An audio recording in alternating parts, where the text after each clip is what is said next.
Dito sa Pilipinas, ipinagdiriwang ng mga taga-Tondo, Maynila ang taunang Lakbayo Festival para sa pista na Santo Niño de Tondo. Silipin natin ang selebrasyon doon, may ulat on the spot si Bam Alegre. Bam! Maris, bukas pa nga nakatakda ang pista ng Santo Niño de Tondo, pero ngayong Sabado pa lamang meron ng selebrasyon dito, ang Lakbayo Festival.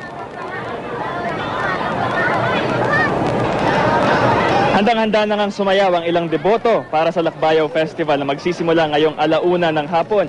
Ang grupo nga ito sasaliw pa ng Chacha ni Raisa May Dizon ng Itbulaga Humataw. Siyempre may dala rin silang sariling prosesyon na may mga imahe ng Santo Niño. Karamihan sa mga ito nakasampa sa mga pedicab. Nakatakdang magsimula ang Lakbayo Festival sa Plaza Caamado V. Hernandez sa tapat mismo ng Santo Niño de Tondo Parish at iikot sila sa paligid ng simbahan. Kanya-kanyang paghahanda na rin ang mga banda na magbibigay kulay sa pista.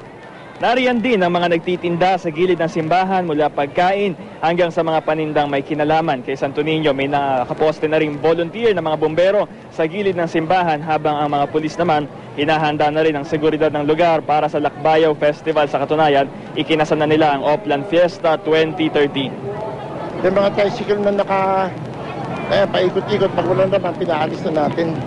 Kasi yung iba naman dyan, magsasamantala eh. Yung pickpocket, ito mas tahimik ngayon kasi parang kukunti activities eh. Hindi ka mukha ng maraming activities.